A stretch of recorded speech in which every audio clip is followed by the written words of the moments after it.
Good morning, and welcome to day 5 of our centenary Festival of Holism and Evolution. Many of you will know that today is Pentecost Sunday and Jan Smuts' birthday. My name is Michael Stock, and Claudius asked me to say a few words at the beginning and end of each day. I've known Claudius and his work since 2014. It was so helpful yesterday when people were able to put their names in to the chat box and where they are, where they're from, and anything else you would like to bring in. This morning we have two presentations. The first from Dr. Rhett Gayle, who we briefly met yesterday. Rhett will be presenting on Christian mysticism and holism.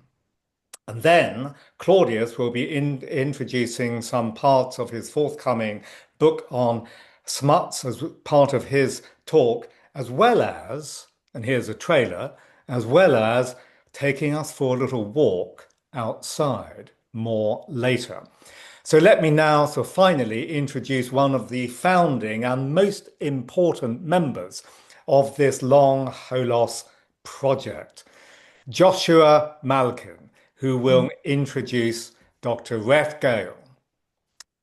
Josh began working on something called Reimagine Britain only recently in 2012, which is a wonderful example of the power of imagination, not as escape, but as inquiry. And then, only 10 years ago, working with Claudius and others around the table, Joshua. Okay, thank you very much. As someone who personally sees great value in the esoteric Western tradition, and also because it was this very topic that brought Claudius and I together and started this 12-year journey, which has resulted in this festival, it's my great pleasure to introduce Dr. Rhett Gayle. Rhett is a researcher, educator, and philosopher whose most recent publication, and I'm sure he'll correct me if I'm wrong, is on Taoism and Catholicism. I believe this grew out of his research into the connections between Taoism and complexity science, and he's particularly interested in the transformation of suffering into wisdom. It's a subject that I'm particularly interested in as well. I'm going to be fascinated by his presentation today on pre-imperial Christianity and its potential as a resource for creating a new world. So without further ado, over to you, Rhett. Thanks. Wow, that was a great introduction. So, greetings from China. I didn't put where I was from in the chat box, but I am living in Macau. I've lived here for about 10 years. Although, as you might have guessed, I'm not Chinese. I am from America, although I lived in the UK, where I met Claudius and Joshua many years ago. So, I will just, I'm going to kind of add a little bit to the introduction, and then I will attempt to get started. I will preface all of this with, I spent most of the day trying to integrate the talks that I connected to yesterday, and so I have some suspicion that I have not achieved full wholeness in my presentation. But I will assume, since you all are good whole makers, that you'll help me in that area. So I am especially interested in synthesis, cognitive frameworks, Taoism and complexity, as was mentioned. I've written on Tentai Buddhism and postmodernism. I'm interested in Hegel, Spinoza, philosophy of math and physics, cognitive science, blah, blah, blah, blah, blah, blah, blah. That's so you can ask me interesting questions afterwards.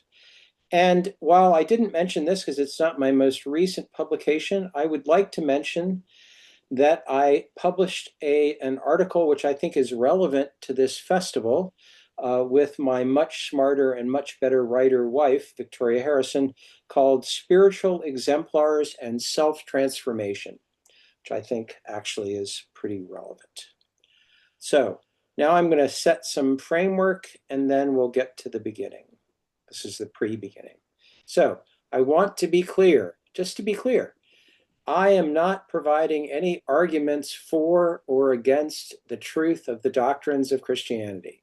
That is not my job.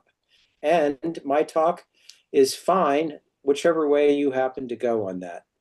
So, why would we spend any time at all talking about Christian mysticism? After all, many of us have been taught that Christianity is a contributor to any number of terrible things in the world, and surely, as a Manichaean dualism, et cetera, is not the sort of thing people interested in holism should really be that excited about. I think that's probably a mistake for a couple of reasons. One, paying attention to Christianity is useful because it's the birthplace and mother of the culture that we live in, regardless of whether or not it's still the most active religious or philosophical thing happening going here. It is, in fact, a great source of, well, our culture. Not necessarily the culture I'm living right next to, that's more Confucian, but our culture. So, we want to, oh, that's it, sorry. My notes are confusing. So holism, Smuts, was originally, as was pointed out very ably by the first presentation I saw on Smuts. I'm having an elder moment on the guy's name, but okay. That it was an attempt to appeal to the scientific culture of the day while going beyond the crude atomistic materialism. It was nonetheless an attempt to find some sort of religion that would provide meaningfulness to a culture which had accepted the premises of science such as they were. Now, I think that's a very admirable and useful goal, but I think it also is unbalanced in a certain way. And one of the ways I think about what I'm going to talk about is as a balancing structure for the initial thrust of holism. So I think Smuts himself must have thought something like that and didn't manage to pull off his second book, possibly because he was concerned about scientists. And so hopefully this will be a mild contribution, a small contribution to the rebalancing of the books. Okay, so I am here today in a few roles. One, hat tip to Marcus Link. I am here as a storyteller. I'm not trying to tell the truth. I'm trying to tell a useful story. I'm also here as an alchemist. Again, that came up a few times yesterday. And that means I'm trying to put things together. I'm at the synthetic phase of alchemy. And last of all, again, reference to Marcus, I'm here as a fool because I'm trying to bring some beginner's mind, as the Zen people would say, to what we're talking about. Not try to have too much of a preconceived idea about what I'm doing. So it is Pentecost, as has already been pointed out. And when I was a young man, my family thought I was going to grow up to be a preacher. That didn't work out. I became a philosopher instead, which is sort of like being a preacher with better money and less doctrinal obligations. But nonetheless, I am going to think about what I'm doing as a kind of sermon because it's Pentecost. And so in a sermon, you try to point out what the congregation is not paying attention to. Some people might call that the shadow, maybe not. You remind them of the tradition, and then you kind of cheerlead them on to the, hey, go out and do some good. So I'm going to try to do those things in this. And in that it is a sermon, I would like to start, if you don't mind, with a very brief prayer, because that would be traditional. So I'll do that. O great divine Sophia, grant us the wisdom that our words and thoughts will serve the evolution of the divine in the world. Amen.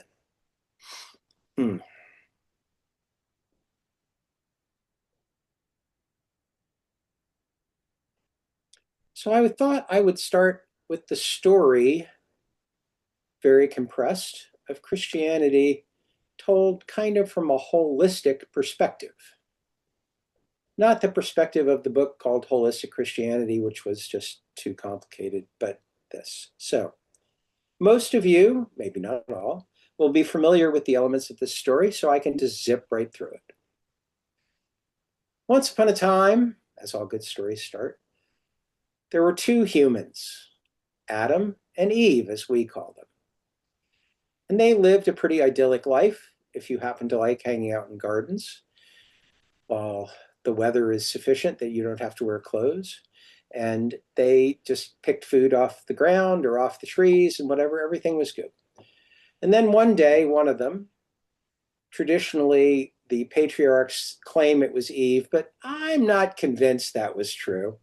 I think Adam just blamed Eve, but that's open to question. Did something, and as a result, they came to possess the knowledge of good and evil. Mm-hmm. That is the beginning of the end of the whole. We now have divided the world into this is the stuff I like, and this is the stuff I don't like. And we have seen that thread weaving through the presentations, and certainly even more than weaving through lots and lots of the noise being generated by the world around us. So these are the good things and the good people, and these are the evil things and the evil people.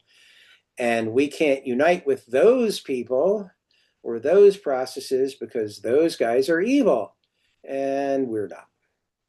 So this is the beginning of humanity's descent from wholeness with companionship with nature, as was brought up, with companionship with God, with a lack of self-consciousness, right? Because one of the things that happens when we become self-conscious is we lose our naive wholeness.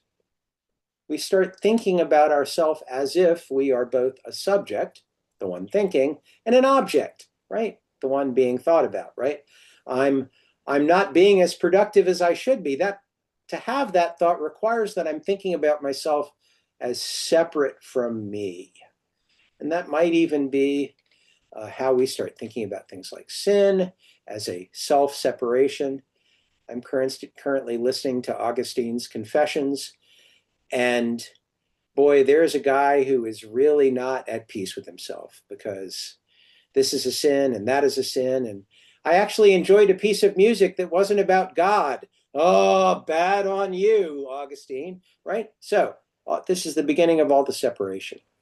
Now, this is, I think, not that unexpected as a story, but as I was preparing for this a few weeks ago, I ran across another story of separation which I had not considered, and that is the story of the Tower of Babel.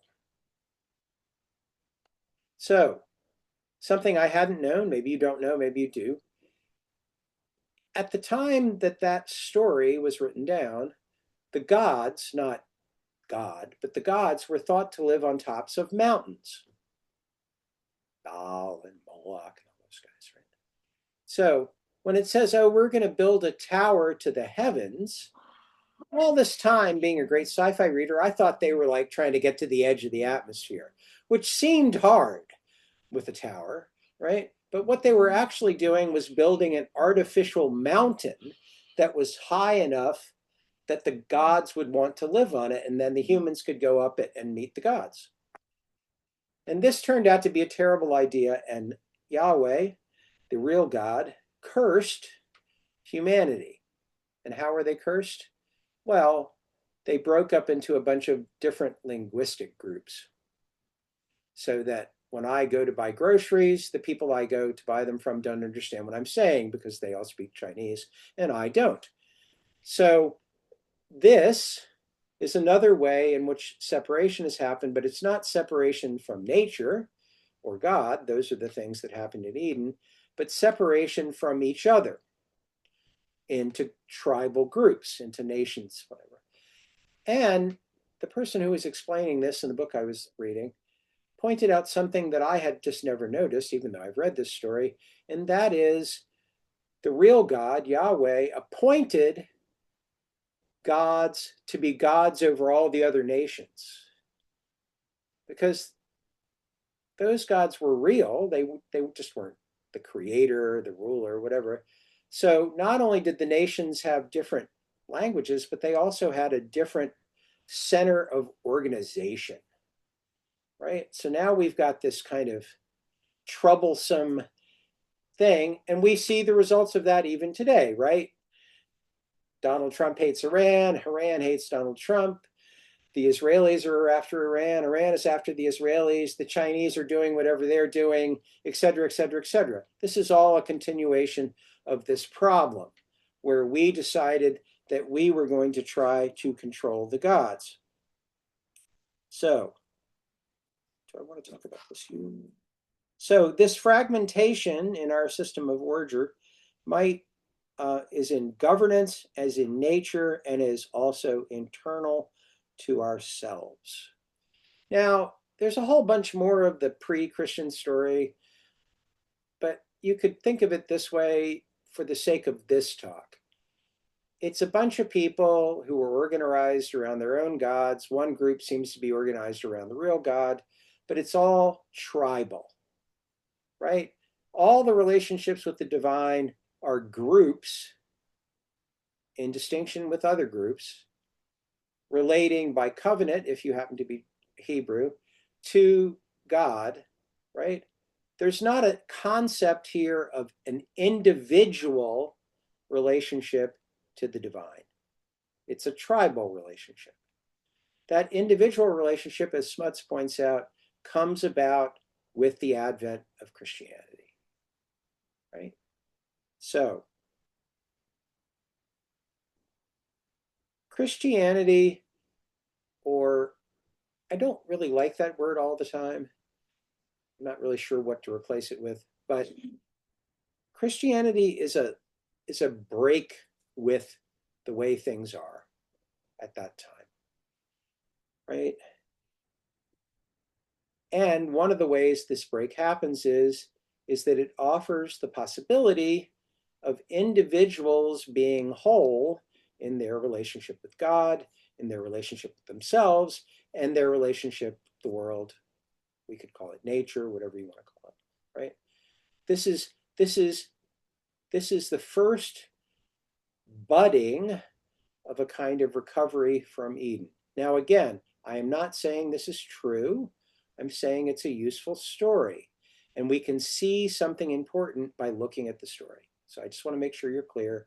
I'm not, going to get out the baptismal font at the end and stick your heads in it or whatever. So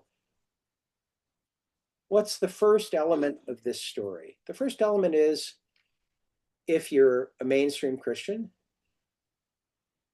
is God becomes man in a pretty embarrassing way. He's born in a manger, or probably not in the manger. I think he's just put there afterwards.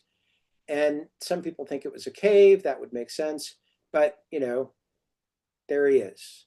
And then he and his mom and dad have to flee to Egypt, and et cetera, et cetera. But the important thing there is that God, who has been separate from us, right? I mean, the best you could do in the Hebrew tradition was God was in the covenant, Ark of the Covenant. That was the presence inside a room, inside a room, inside a room that only the high priest could go to once a year, right? And then it was stolen by the Ethiopians, and so even that was gone. And so God was not really available, right? God was like, here are a bunch of rules, follow the rules, life will go well for you, otherwise you're out. But now God is choosing to come to earth. That's the story, right?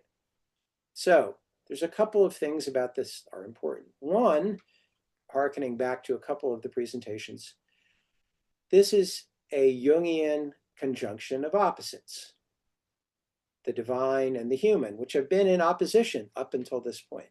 Now, there's this person who embodies the bringing together of those things. Regardless if we think this is a real person or this is a ridiculous story, whatever, that's the story, right? And there is a reputation which Christianity has that it is against nature. Now, I think there are reasons that it has that reputation, but I don't think it's right. So I myself, I'm not advocating this for everyone, but I myself am a great fan of Maximus the Confessor. And I have a quote from Maximus that I think is relevant to this. The word of God, very God, wills that the mystery of his incarnation be actualized always in all things.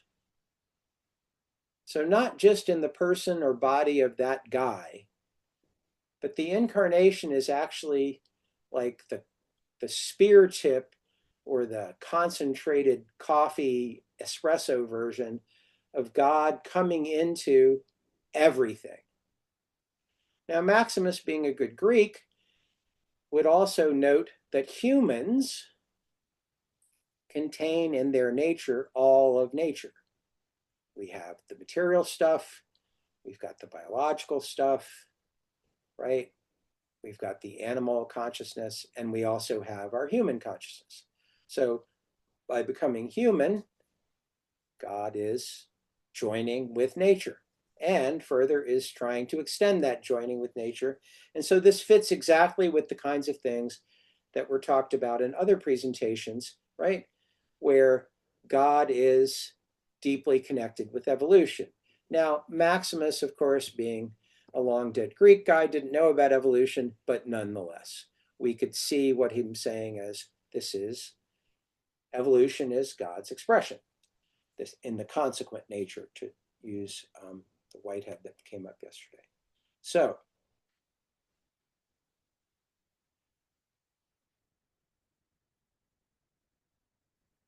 we can stop thinking of Christianity, or at least some aspect of Christianity, as being opposed to nature or in support of our general rapine of nature and so forth and so on, and just go on. So Smuts describes Jesus as the exemplar of the free person. He is not bound by the rules of his society. He is not bound by the rules of his tradition. And he is not bound by the things that most of us are afraid of. He's not afraid of the derision of the mob. He's not afraid of the elders of the community. And he is not afraid of death. And those three things right there are often how we remain enslaved, right? So we don't do things that we know to be good to do or would desire to do that are good because, well, somebody might not like it. And if somebody doesn't like it sufficiently, well, you know, there's always that cup of hemlock or the crucifixion or the poisoned pork or whatever happens to people that decide to be a little too outside the herd. So this is an important aspect of the incarnation, is that he is exemplifying what it would be for us to be free. Let's see if I can get this right. I have two different versions of the next part, so hold on for a second. Oh, okay. So I'll come back to the story in just a second, but I want to talk about something as a kind of precursor to later things. So Joshua brought this up already. We could say there's a kind of exoteric version of Christianity and an esoteric version of Christianity. So the exoteric version is that you believe something, however ridiculous it might be, and that grants you salvation from God's judgment, which arises from you violating the law. And somehow Jesus is supposed to make this all better. I think the obnoxious comic once said, so God was mad at us, so he killed his son, and now everything's fine. That seems odd, but okay. So I will share with you a little bit about how some of that idea came to be. And it's in Augustine, who was hugely influential. So here are the three things that I learned. One, Augustine spent a lot of time feeling guilty. Two, Augustine was a lawyer. That I did not know. Now I understand how he's thinking. It's all about law and violating the law and punishment and God as a judge and all that. So that makes sense. But there's another thing which is deeply enrooted, at least in my experience as a growing up a Christian, is the idea that we are naturally sinful because Adam sinned and we inherited that from Adam. This is the doctrine of original sin. You guys probably, mostly all of you are familiar with that. It turns out we can thank Augustine's Greek teacher for this. Now, what? Why his Greek teacher? Well, it turns out Augustine only read the New Testament in Latin. But the passage about sin and death in Romans is actually written in Greek. And he didn't read it in Greek. I wondered why he couldn't read it in Greek. He was an educated guy in the right time period. It was because his Greek teacher would beat him when he didn't understand the Greek. So he never learned to read Greek because he hated it. And the problem is, in the Greek, what it says is we've inherited death from Adam, not sin. And that's true, right? We all are mortal. And that's what we inherited from Adam, because he wasn't mortal until the fall. And so now we're mortal because Adam was mortal. But in the Latin, it looks like what's being said is we inherited sin from Adam. And thinking of sin in a legalist way, now here we go. In the next, 1,500 years of Christianity in the West goes down the toilet right there. So if you are a teacher, don't beat your students. That was kind of a joke, but nonetheless,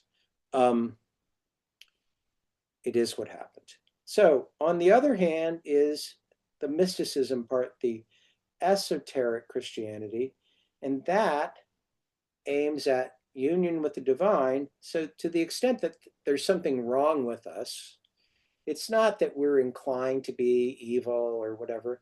It's that we're separated from the divine, which is unnatural for us. We are actually intended to be with the divine. And so somebody like Maximus would say, and this is still true in the Eastern Orthodox tradition, God became man so that man could become God. That's a very different idea about things than the other sorts of ways of thinking about it. So one thing that goes along with that is the notion that what we're after is direct experience, right? So if I'm going to be united with the divine, that's going to have some effect on how I experience the world. And it will also probably have some experience on who I am in the world. So this is just sort of a strangely a side note, but not. So one of the big problems in early Christianity, pre-imperial Christianity, was how do we think about Jesus as God?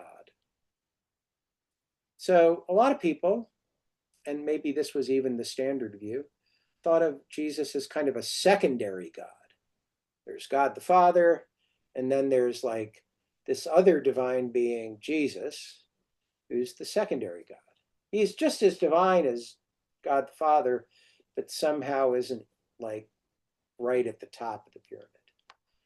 So we nowadays call that the Arian heresy, but it was probably actually orthodoxy up until the Council of Nicaea, right? So eventually we get a Trinitarian notion. And here's the question, and I think this is relevant to people thinking about holism, and that is, how can a God that has three persons still be only one God? Seems hard. So somewhere in my notes, I have the word that I'm looking for. Where did it go? There is a word for this, and I'm not seeing it. Perichoresis. So it's how you both get the persons being separate and there still being one God. And it seemed like this was a good description of exactly the kinds of things that Smuts was talking about and other people were talking about yesterday, where you are one with everything, but still yourself, right? So this is, in a sense, right at the core of Christian mysticism, how things can be unified and still retain their separate identity. Because sometimes when I hear people say it's all one man, as the hippies in my bolder youth would say, are you saying I'm just going to cease to exist because I'm just one with everything? It doesn't seem as appealing as it could be, although the being separate from everything else also seems somewhat unappealing.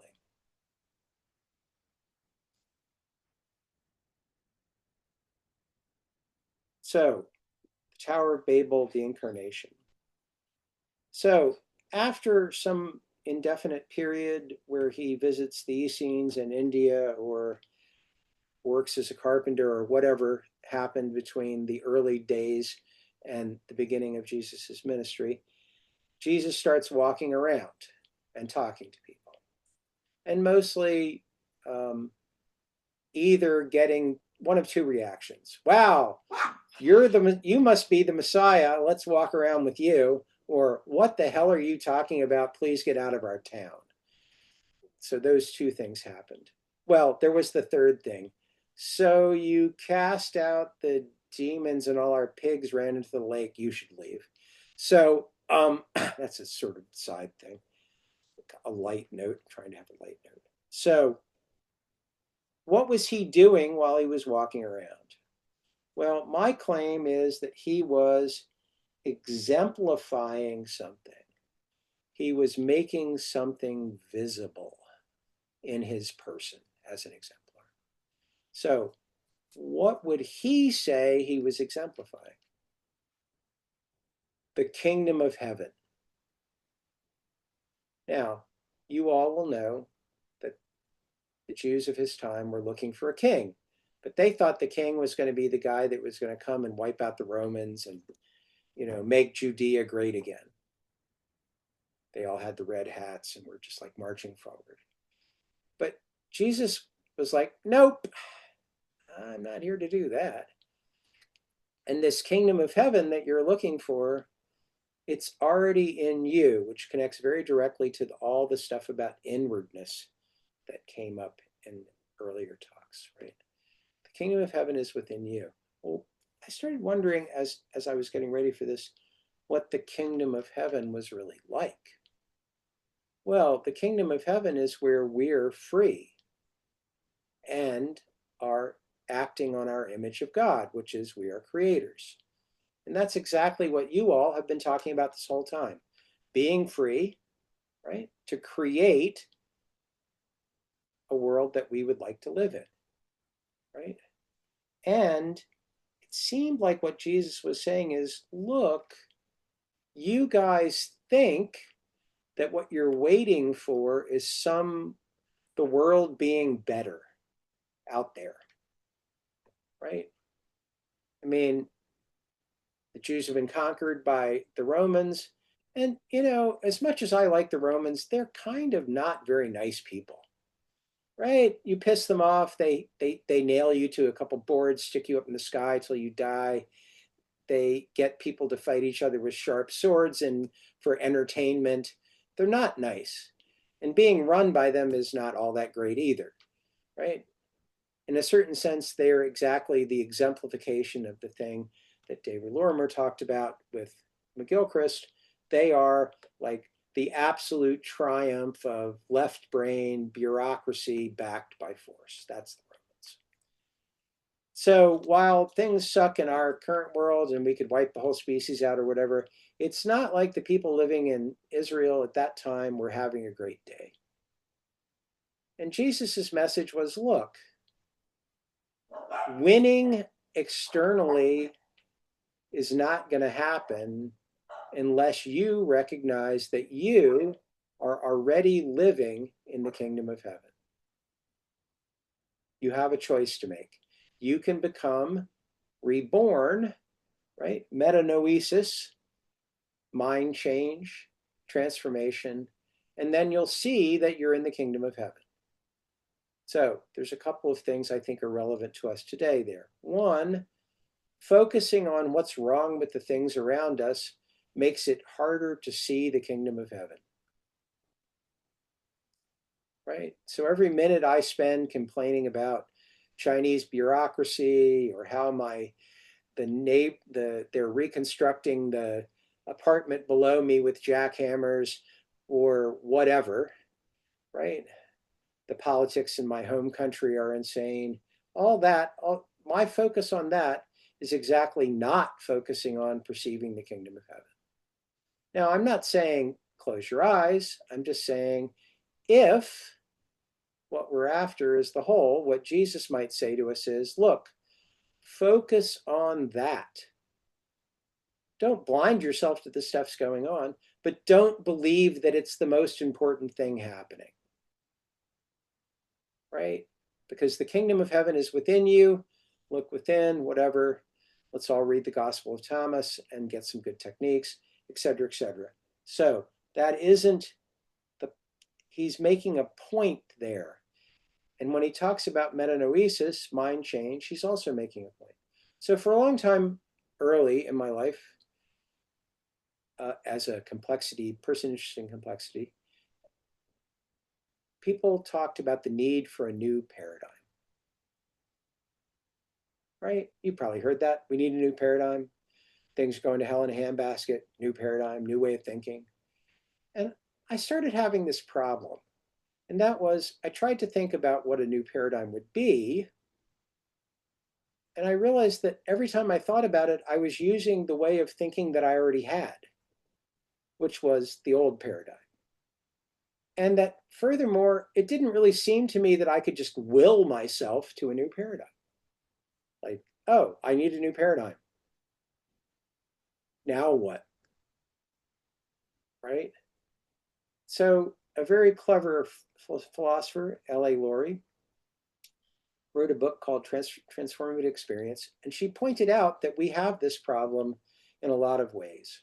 So let's say you, if you were in the relevant age group, were trying to decide whether or not you wanted to have children. Here's the important piece of information you don't have: what it would be like for you to have children. You might see other people that have children, but what you don't know is what it would be like for you to have children. So you have to make the decision not knowing. Right? Hey, I'm not talking about you, Mark. So, and she points out a bunch of examples like this, like let's say you wanted to learn to appreciate music, but you didn't. Well, how would you do that? Because you don't appreciate it. How would you come to appreciate it? How would you even be motivated to appreciate it? Right? So here was her solution, and I think it plays exactly into how Jesus as an exemplar is helpful.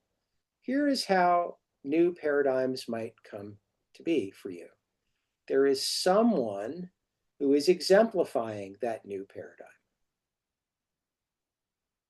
And you see them. And so even though you don't know what it would be like to have children, you can see those people having children. Right?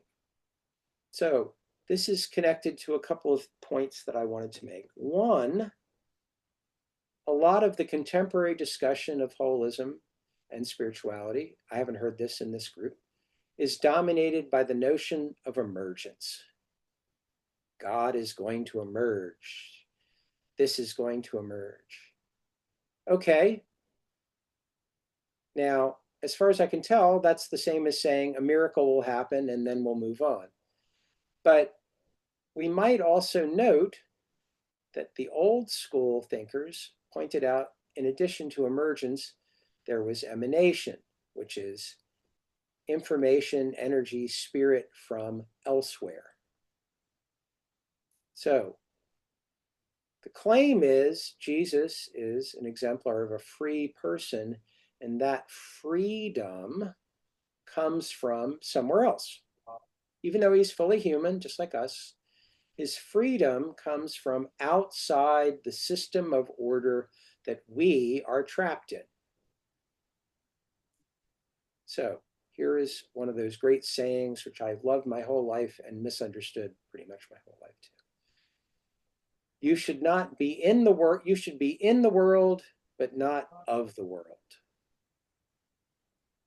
Now, that led me to spending a lot of time, I don't know, thinking that it was good to like live on the planet, but not really care about what's going on here because, well, you know.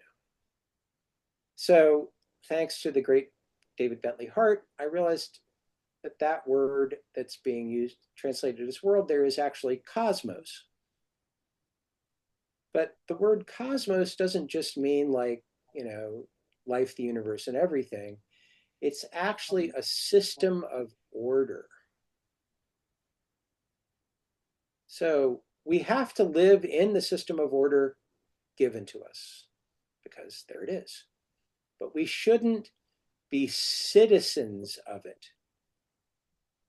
We shouldn't take the values that it's promoting and the choices that it's promoting and the authority that it's promoting as being real. That's the message that Jesus is giving when he says, be in the world, but not of the world. Because if you, and I'm using New Testament language here, again, there's no baptismal fount in the background. If you are a citizen of the kingdom of heaven, then you are not obligated to the system of governance that you are currently living in, which is exactly the insight that moved Gandhi, that moved Thoreau, that moved Tolstoy, that moved Martin Luther King. I don't have to accept the authority of the world if the authority of the world is not lined up with the kingdom of heaven. And this seems important for people like us who are trying to bring a new world into being. And I would say this project, bringing a new world into being, was actually started back in the time I'm talking about, right? The kingdom of heaven, where everybody treats everybody as equal, where everybody treats each other well, et cetera, et cetera, et cetera. That's the project that we're still on. I'm not saying we have to think of it as Christianity or whatever, but it is a continuation of this project. And it's important, I think, for us to recognize that we're not in this only from our end. I can't hear whoever that is.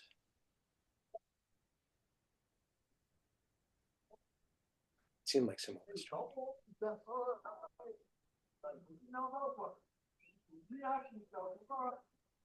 Continue, Rhett.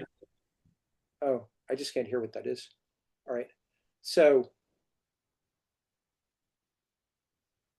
let me get my train of thought back.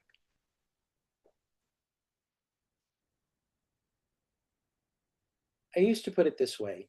The world is not an oyster. Now that seems like a kind of odd thing to say since it's really obvious, but it was a response to a lot of my friends in the environmentalist movement who seemed to think that the world needed us to save it. You know, there's an oyster. It's somehow not in the water. We'll pick it up, throw it in. We've saved it. But the world, nature, God, all those things are way bigger and more intelligent than us. So we should think about cooperating with it, not saving it, right? I feel like I've had the you've got to change the world drilled into me by those people for zillions of years. And in the end, it just seems to lead to a feeling like I can't do it because it's too big and I'm too small. So again, back to the emanation, I'm just offering, like, let's remember, we don't have to do it all ourselves. Like, the intelligence of the universe was there before us, it'll be there after us.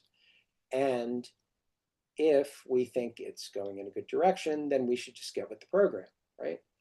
So I'll come back to that in a moment. Okay, where am I? So after a while of walking around and talking,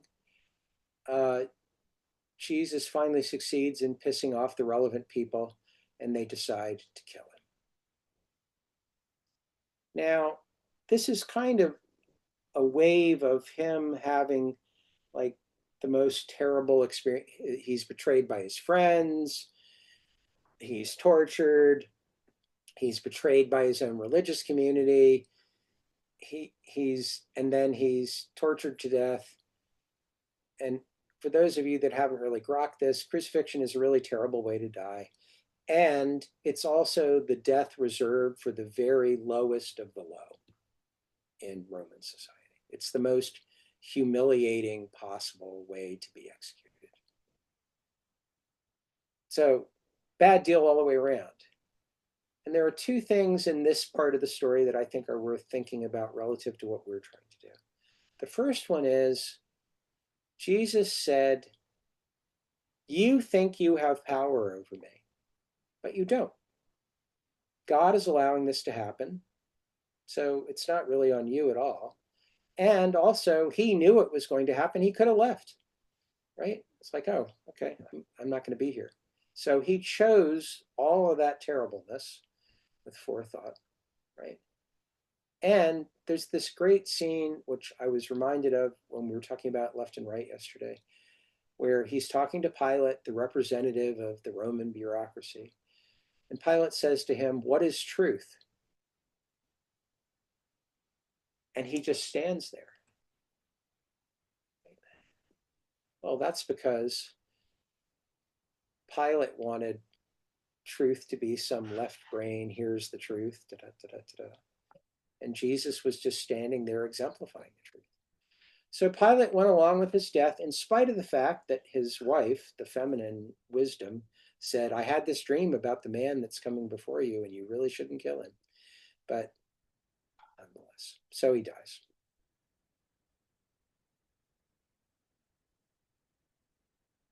Now, this does have some relevance to the question of freedom because he is facing all of our fears freely. But then, somewhat unexpectedly, now you might imagine what it was like for his disciples. Yeah, the guy we thought was all that, ooh, boy, the Romans just wiped his ass out. Sure, he said something about coming back, but, I don't see him anywhere. And we stuck him in a tomb and rolled a big rock in front of him. I think he's dead. Now what? So he shows back up, so the story goes. Although not in the Gospel of Mark, where there is no resurrection. He shows back up. How is this relevant to us? Well, as a story, this is how it's relevant. We are in a culture, as you all have said several times, that seems to be dying.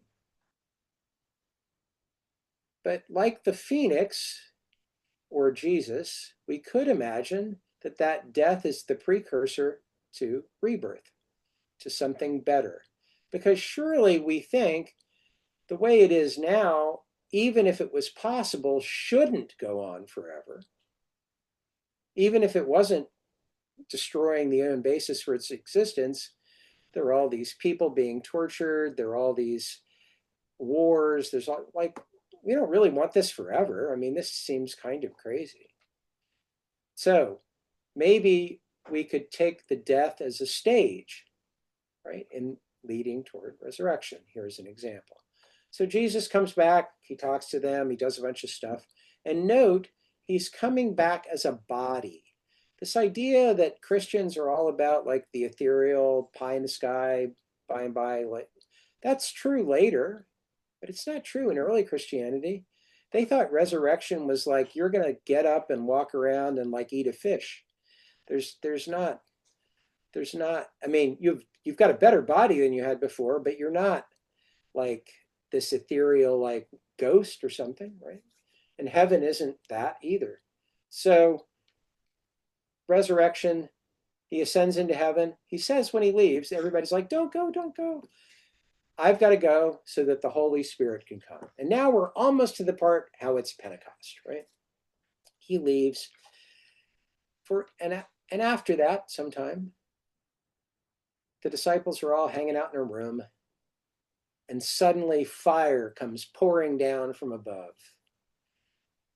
And it doesn't set anyone's hair on fire. And not just because they don't have any hair like me, somehow, but they are filled with the spirit of wholeness, just like Jesus, right?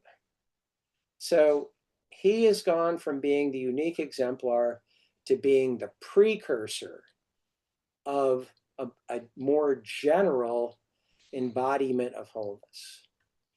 So here's evidence of this. They go out onto the balcony and they start preaching. Hey, here's the good news. God's not a million miles away after all. He was here like 15 minutes ago. They killed him, but it didn't matter. He's back. And we can all participate in that wholeness. This is a good message, hence the gospel. Not the, and if you don't believe us, you're all going to hell. That doesn't seem like the good news. So maybe that's not what they were saying. So, but here's the thing that I thought was this whole story kind of leading up to it. This is the removal of the curse of Babel. Because everyone understood them, no matter what language they spoke. The meaning was transmitted to people who spoke Latin, Greek, Ethiopian, Persian, whatever, even though the disciples, who were not very educated people, were undoubtedly speaking in Aramaic, everybody understood them. So the return of the divine not only fixed this, the vertical split, but also started fixing the horizontal split. And then we have the whole body of Christ and the idea, right, that down the road we'll bring in Desjardins, whatever, there's going to be a united humanity, and that the Christ event is kind of the kickoff. It's the opening horn for this multi-thousand year event where we all return to being together with each other and together with the universe and together with God. So hence why we might think Christian mysticism is useful, because it provides us with all of the images, metaphors, tools, ways of thinking about this, so that we in our contemporary life can pursue this without thinking that it's just on us. Right? I will tell a very brief story on myself. So back in the day, many years ago, I was getting ready to go to graduate school in philosophy. And it was summertime, and I took an environmental philosophy class. Because, you know, I live in Boulder, I care about the environment, surely this is a good class to take. And by the end of the class, I was convinced that we were doomed and that there was absolutely nothing to be done about it, right? I took one of the books was a book called Environmental Economics, and I was just like, okay, we're in what I now call, taken from somebody else, a Moloch trap. Nobody wants this outcome, but nobody can choose otherwise, it seems like, right? Because unless none of us defect, we can't make the new choice. That was the claim. So I thought we're doomed. So what I should do is find a comfy spot and find something entertaining to do until the oxygen runs out. I didn't know how long that was going to be, but it didn't seem like it was worth, like, you know, throwing myself against the ramparts, just knowing that it was pointless. So I thought, well, okay, you know, I live in Boulder. There's a lot of things to do that are fun. I'll go to graduate school in philosophy, but I'm not going to study environmental philosophy. I'm going to study metaphysics, because, you know, metaphysics is entertaining, and at least someone once asked me about that, and I said, well, you know, I believe in the principle of doing no harm. And since metaphysics does nothing, I can't possibly do any harm. So how am I doing on time, Claudius?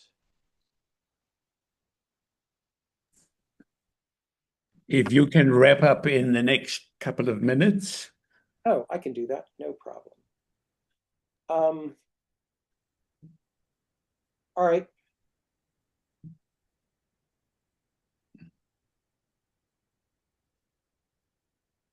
Give me one more second.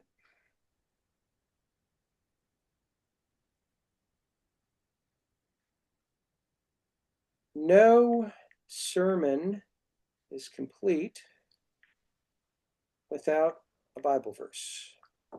So I'll give you a Bible verse.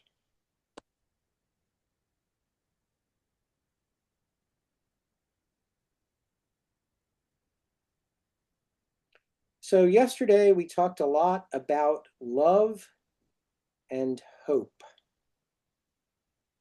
So this is the famous love chapter from Paul. Love never fails, but where are prophecies, they will cease. Where there are tongues, they will be stilled. Where there is knowledge, it will pass away. For we know in part and prophesy in part. But when completeness comes, there's the holism, what in part disappears. When I was a child, I talked like a child, I thought like a child, I reasoned like a child. When I became a man, I put the ways of childhood behind me. For now, we see only as a reflection in a mirror, but we shall see face to face. Now I know in part, then I shall know fully, as even I am known fully. Yeah. And now these three remain: faith, hope, and love. But the greatest of these is love. So if I had another half an hour, I could talk about love a lot, but I will point something out. We talked about hope and love yesterday, but we did not talk about faith. And I think that's because we've been tricked.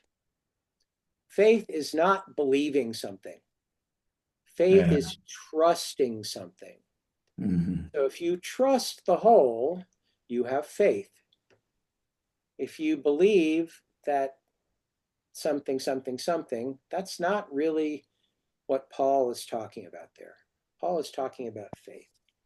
So I will, I had a little bit more, but I would like to say, if you have faith, the promise of the one acting invisibly behind the many is behind you.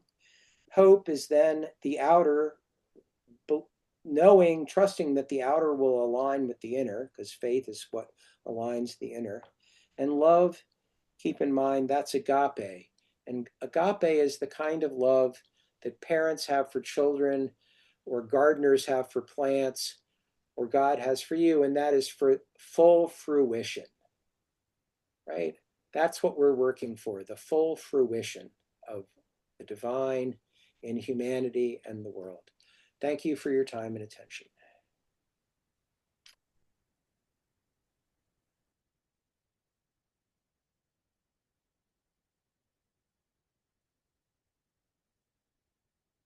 So are we now doing questions or? Claudius, I think I'd like your kind of guidance here because we've heard such an extraordinary message. We could move on to your next session at about this time, or we could take a break, or we could extend it. What would you wish?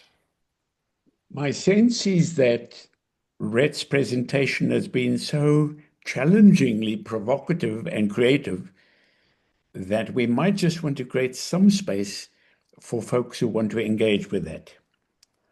In fact, let's just create a bit of space to engage with that. If the questions are not coming forth readily, then we can have like a plenary session after I've done my presentation. But let's see who wants to engage with that. And it's probably a good idea just to take a biological break. Yeah. Mark. Could I just comment before Yes. we break? Or do you want Yes. to break and then I can comment? No, we want to hear what you have to say. We want to hear your response. I don't have questions. I just have congratulations. And Rhett, fantastic. And I don't know whether you sat in on my talk on Thursday, but as you know, then you would know that the book I'm writing is the book about Smuts's interpretation of the Christian doctrine in terms of holism. So you'll be glad to know that everything you have said today has been attempted by Smuts himself. And the resonance between what you've said and the insight that you've managed to grasp with your understanding of holism is so close to what Smuts what he did was I suspect that you might even have caught sight of my my unpublished book because it's so close. And the when you ended off, when you said that faith is trusting in the whole, those are Smuts's exact words. Wow. That's his definition. I can show you letters where he repeats that phrase, faith is trusting in the whole, several times. It's incredible what you've come up with, and your faith, hope, and love was a theme. He used to mix it up with faith, hope, and charity sometimes.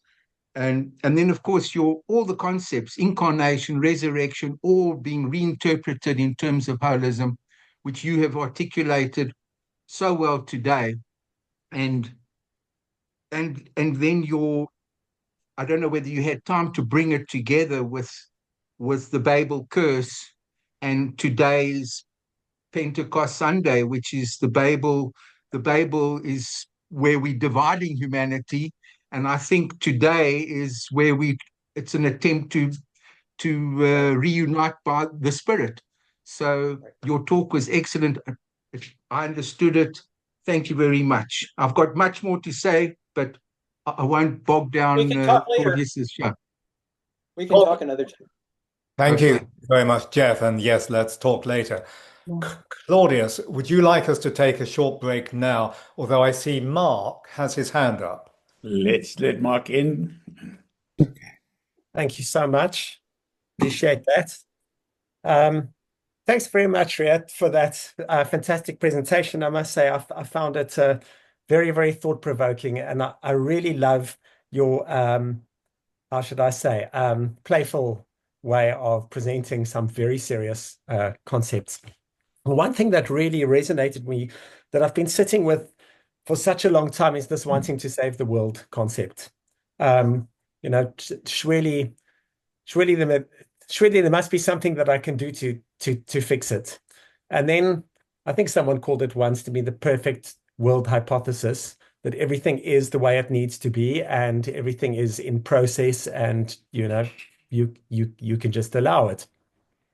And then sort of crossing that is this idea that, like, nobody wants this outcome, but we can't collectively do anything about it, which is just such a ridiculous concept for me, which then goes against that. It makes me think, well, then let's go do something about it, which then goes against the everything is happening the way that it needs to happen.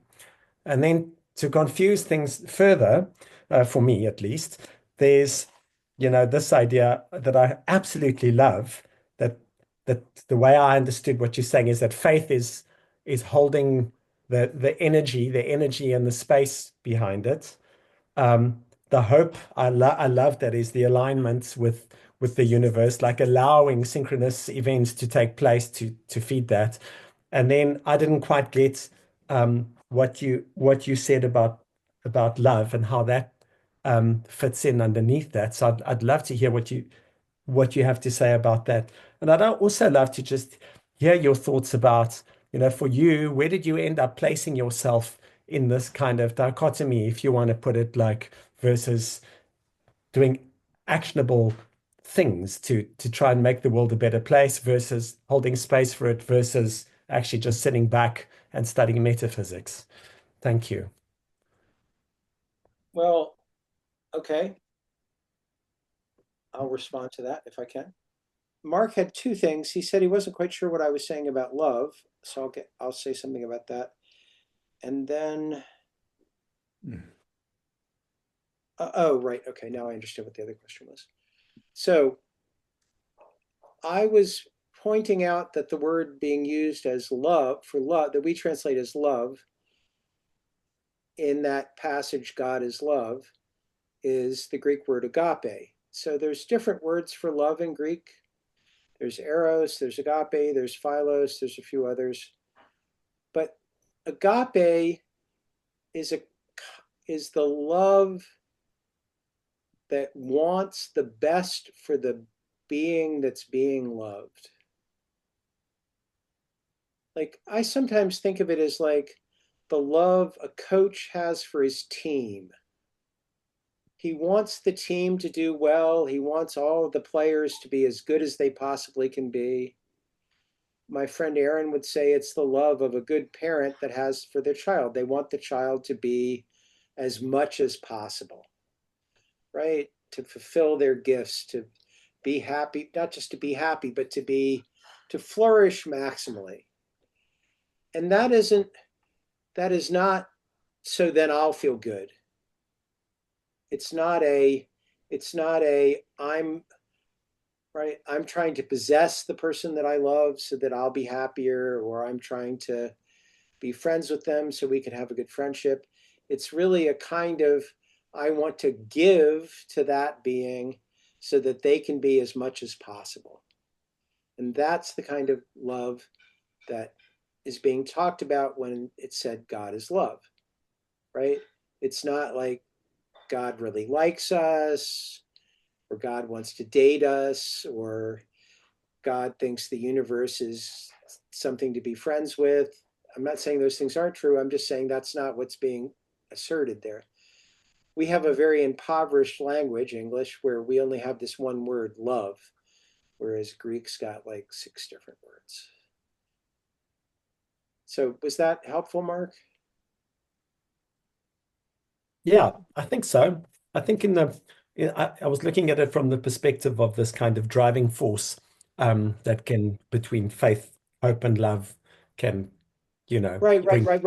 But Yeah, love, that is a driving force. It's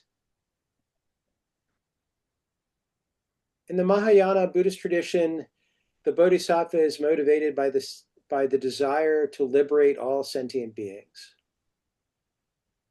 That's the motivation of a bodhisattva. I'm not claiming that for myself. I'm just saying that's right. That would be an example of agape as a motivator, right? So God is love, but if we are exemplifying love, what we want to do is to act in such a way as to maximize the potentials of whatever comes in our scope. So now I'm going to answer your second question in that context, right? So here's the problem with changing the world. The problem with changing the world is an abstraction. There are 9 billion people in the world. When you're thinking about changing the world, you're not thinking about changing 9 billion individual people. You're thinking about some vague system of abstraction. And it's pretty hard to imagine how you might change that. Like you could think, well, gosh, if the world was changed, then the buses would be on time and the air would be breathable and food would be cheap and whatever. You can think about the results of it, right? But you can't really think about the whole thing, right? Can't. Okay. I mean, you can, but you can think about making the world better in the sense of what you can get your hands on, right?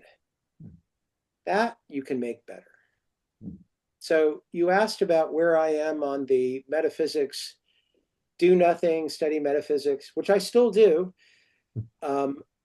Feel terrible because I can't, because it turns out I'm not the Messiah. I'm just a naughty boy, right? So that's not happening either, right? In some sense, I could say this, look, I don't need to save the world. Jesus already did that. Done. Let's move on, right? I'm not, right? But in a certain sense, the world doesn't need saving, right? All humanity gets wiped out. God's not gone. Whatever project God is on still is continuing. I'm not saying this is a good outcome. I'm just saying we're not responsible for it. right? If you take responsibility for it, you're either going to become a megalomaniac or really depressed. I tried both those things. Neither of them are very fun. And the question is, what is given? This would be a religious way of talking about it. What is given to you to do? And you can tell that from what you're good at, what you're attracted to, right? And what's valuable. So for me, this is just me, part of my agape toward the world is trying to be a good husband to my wife and a good, whatever it is, I don't like the word owner, to my dogs, one of whom is sleeping right here. Now, that isn't all of it. I also want to do whatever I'm doing, this talk, whatever, but I have to recognize as a finite being, there are things that are in my wheelhouse and things that aren't. And for instance, I have a friend who had this problem, finally got over it. Everyone he met who was not living up to their potential, he wanted to like get in their face and get them to see that they needed to do that. And he did. And it was, as you might imagine, totally ineffective, right? Yeah. Most people don't want random strangers telling them how to live, right? So that would be where that's my answer to your question is, you have to intuitively find your place, look at what the gifts that you've been given are, how you can give them on, right? I was a teacher, that kind of thing. And recognize that the world is composed of lots of people. Oh, I'll say one more thing. I had this lined up in my talk, but I didn't talk about it. There's a parable that Jesus tells where he compares the body of Christ, the church, to yeast. Yeast is not the whole loaf of bread. You put it in the bread and it causes the bread to rise. Those of us who are wanting to bring about the kingdom of heaven are not like the flour. We're like the yeast, right? All we have to do is have a small effect, which will then